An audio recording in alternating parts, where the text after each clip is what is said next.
بسم اللہ الرحمن الرحیم۔ رمضان کا مہینہ برکتوں، رحمتوں، فضیلتوں کا مہینہ۔ اللہ قرآن مجید فرقان حمید کے اندر ارشاد فرماتا ہے،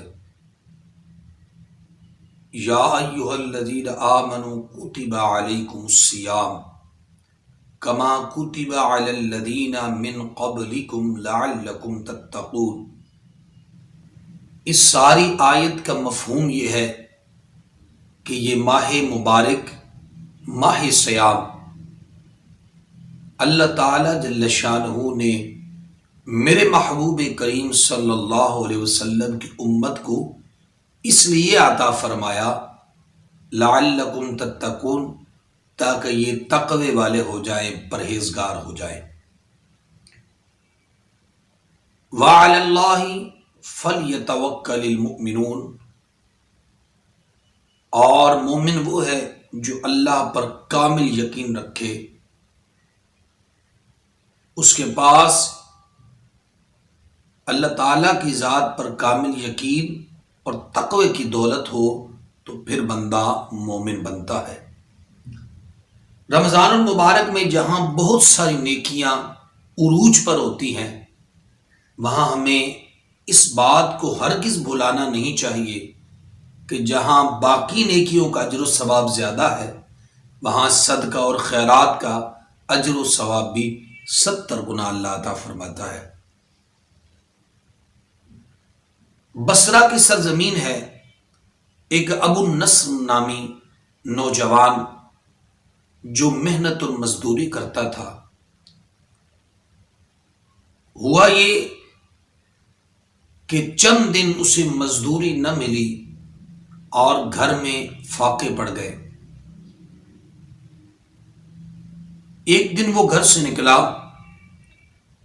مزدوری کے لیے مزدوری نہ ملی، دوسرے دن پھر نکلا، مزدوری نہ ملی، تیسرا دن تھا جب گھر سے نکلنے لگا، ایک بیٹا تھا باپ کے قدموں سے لپٹ گیا اور کہنے لگا، ابا جی کہ 3 دن سے ہم بھوکے ہیں، نہ میں نے کچھ کھایا، نہ میری ماں نے کچھ کھایا، نہ آپ نے کچھ کھایا، آج آپ جا رہے ہیں، کچھ نہ کچھ لے کے ضرور آئیے گا۔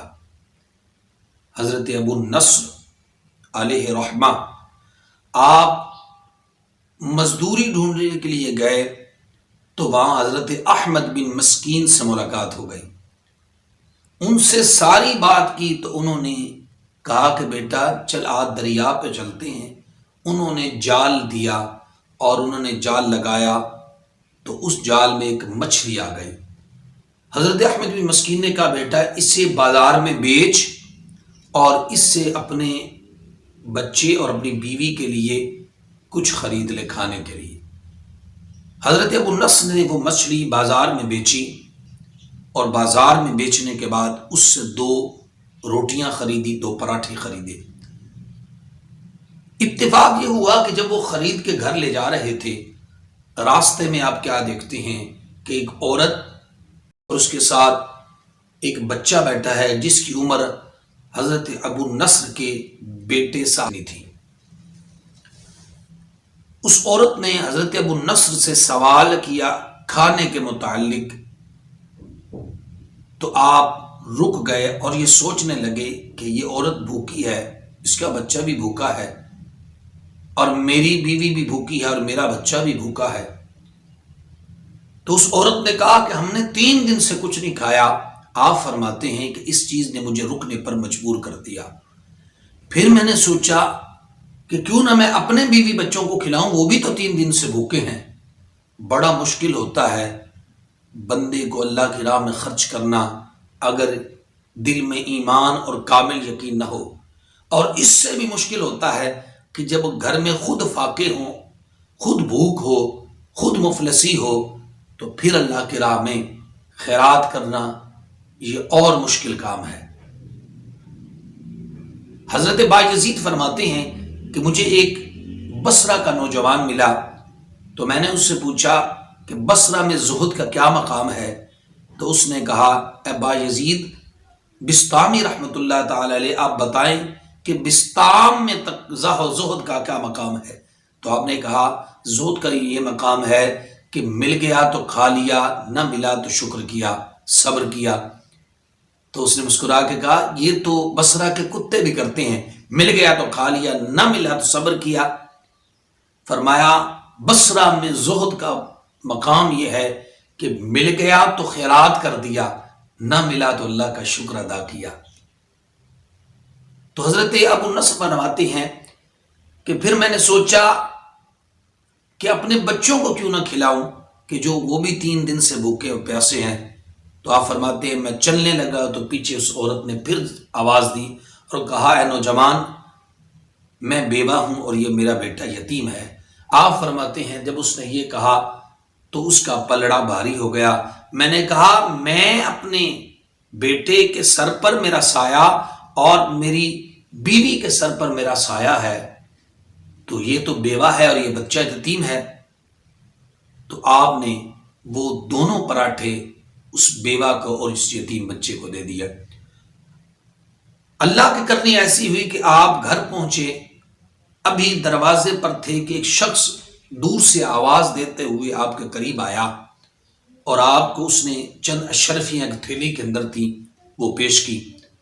حضرت ابو نصر فرماتے ہیں میں نے اس سے پوچھا یہ کیسی اشرفیاں ہے؟ تو اس نے کہا کہ آپ کے والد گرامی وصال کے کچھ دن پہلے یہ میرے پاس بطور امانت رکھ کے گئے تھے، تو وہ تو پردہ کر گئے، تو یہ آپ کی امانت ہے، یہ آپ قبول کریں۔ میرا عشق اور میرا ایمان یہ کہتا ہے کہ یقیناً یہ غیبی مدد تھی، اور یقیناً جو اللہ کی راہ میں خرچ کرتا ہے اللہ اس کی غیب سے مدد کرتا ہے۔ ہوا یوں کیا فرماتے ہیں کہ اس اشرفیوں سے اللہ نے مجھے اتنی برکت دی کہ بصرہ کے اندر میرا بہت بڑا کاروبار ہو گیا۔ میں نے اللہ کی راہ میں لاکھوں خرچ کیے۔ ایک دن میں سویا اور خواب میں کیا دیکھتا ہوں کہ عالم محشر ہے اور میرا حساب ہو رہا ہے۔ میری نیکیوں کے پلڑے میں رکھی گئیں اور گناہ دوسرے پلڑے میں رکھے گئے تو نیکیاں کم پڑ گئیں۔ زندگی کے سارے صدقات اور خیراتیں نیکیوں کے پلڑے میں رکھنے کے باوجود بھی میرا نیکیوں کا پلڑا باری نہ ہو سکا۔ آپ فرماتے ہیں میں پریشان ہو گیا، تو جس فرشتے کی ڈیوٹی اللہ کریم نے میزان پر لگائی تھی وہ فرشتہ پکارتا ہے کیا ابو نصر کی کوئی اور نیکی باقی ہے یا اسے جہنم میں لے جایا جائے؟ تو کسی سننے والے نے پکارا اور وہ کہنے لگا کہ نہیں ابھی نیکیاں باقی ہیں۔ آپ فرماتے ہیں کہ جب میں نے مڑ کے دیکھا تو پہاڑوں کی مانند نیکیاں آ رہی تھی۔ تو میں نے پوچھا یہ نیکیاں کیسی ہے؟ تو کہا کہ یہ 2 پراٹھے ہیں، یہ وہ نیکیاں ہیں جو اللہ نے ان پراٹھوں کو نیکیوں کی صورت میں پہاڑ جتنی بنا دیا۔ تو آپ فرماتے ہیں جب وہ 2 پراٹھے نیکیوں کو پلڑے میں رکھے گئے تو خاطر خواہ اس کے وزن میں فرق آیا، لیکن پھر بھی میرے گناہ اتنے تھے کہ پلڑا برابر بھی نہ ہو سکا۔ آپ فرماتے ہیں میں پریشان تھا کہ پھر فرشتے نے پوچھا کوئی اور نیکی ہے؟ تو پھر دوسرے فرشتے نے کہا ہاں، پیچھے مڑ کے دیکھو وہ پہاڑوں کی مانند نیکیاں آ رہی ہیں۔ تو پھر میں نے پوچھا یہ نیکیاں کیسی ہیں؟ تو فرشتے نے کہا یہ اس بیوہ کے آنسو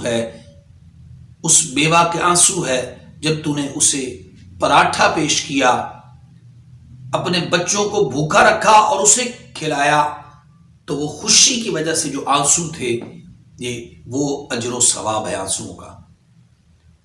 آپ فرماتے ہیں پھر وہ نیکیوں کے پلڑے میں رکھے گئے اور نیکیوں اور بدیوں کا جو پلڑا تھا وہ برابر ہو گیا۔ تو پھر میں پریشان تھا کہ فرشتہ پھر کہتا ہے نظر پیچھے موڑو، چہرہ پیچھے کرو۔ آپ فرماتے ہیں میں نے جب چہرے کو پیچھے پھیرا تو کیا دیکھتا ہوں کہ تا حد نگاہ تک نیکیوں کا ایک پہاڑ ہے، جدھر تک نظر جاتی ہے نیکیاں ہی نیکیاں ہیں۔ تو میں نے پوچھا یہ کون سا عمل ہے؟ تو اس نے کہا یہ اس یتیم بچے کی مسکراہٹ ہے جو اللہ نے نیکیوں کی صورت میں بنا دی۔ تو جب وہ رکھی گئیں تو نیکیوں کا پلڑا بھاری ہو گیا، آواز آئی کہ ہم نے ابو نصر کو اپنی رحمت سے بخش دیا۔ یہ ساری باتیں کرنے کا مقصد یہ ہے کہ اللہ تعالیٰ جل شانہ نبی کریم علیہ الصلوۃ والسلام کی امت کو بہانے سے بخشنا چاہتا ہے۔ ہمیں چاہیے کہ ہم زیادہ سے زیادہ نیکیاں کمائیں، زیادہ سے زیادہ اللہ کی راہ میں خیرات کریں۔ اللہ تعالیٰ نبی پاک کی محبت اور اپنی راہ میں خرچ کرنے والا ہمیں بنائے۔ السلام علیکم۔